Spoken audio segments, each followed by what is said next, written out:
మాజీ మంత్రివర్యులు డాక్టర్ లక్ష్మారెడ్డి గారు, శ్రీనివాస్ గౌడ్ గారు, గౌరవ మాజీ శాసనసభ్యులు ప్రకాష్ అన్న గారు, ప్రసాద్ అన్న గారు, ముఖ్యంగా జబర్దస్త్తో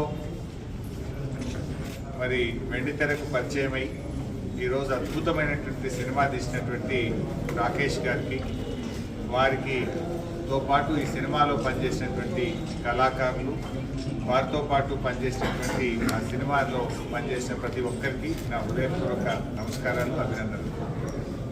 ముఖ్యంగా సినిమా చాలా అద్భుతంగా తీశారు.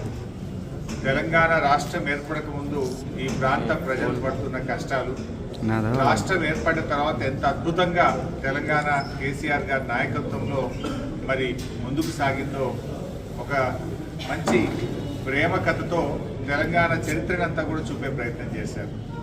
ఒక తెలంగాణ ఈ సినిమా జనరల్గా చూస్తున్నంతసేపు ఎక్కడ బోరు కొట్టకుండా చాలా ఇంట్రెస్టింగ్గా తీశారు. చాలా హై సెంటిమెంట్తో సినిమా తీశారు. చూస్తున్నంతసేపు నెక్స్ట్ ఏమవుతుందా అన్నంత ఒక ఆతృత సినిమాలో కనబడ్డది.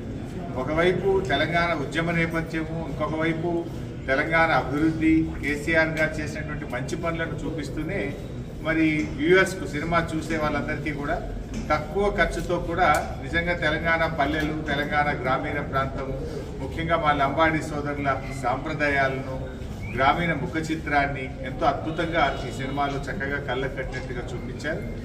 నాకైతే సినిమా బాగా నచ్చింది. తెలంగాణ అభిమానులు, కేసీఆర్ అభిమానులు అందరూ కూడా ఈ సినిమాను తప్పకుండా చూడాలని, రాకేష్ను మరి అదేవిధంగా ఈ సినిమాలో ఎవరెవరైతే అందరూ కాంట్రిబ్యూట్ చేశారో వారందరినీ కూడా ఆశీర్వదించాలని చెప్పి కూడా నేను ఈ సందర్భంగా కోరుతా ఉన్నాను.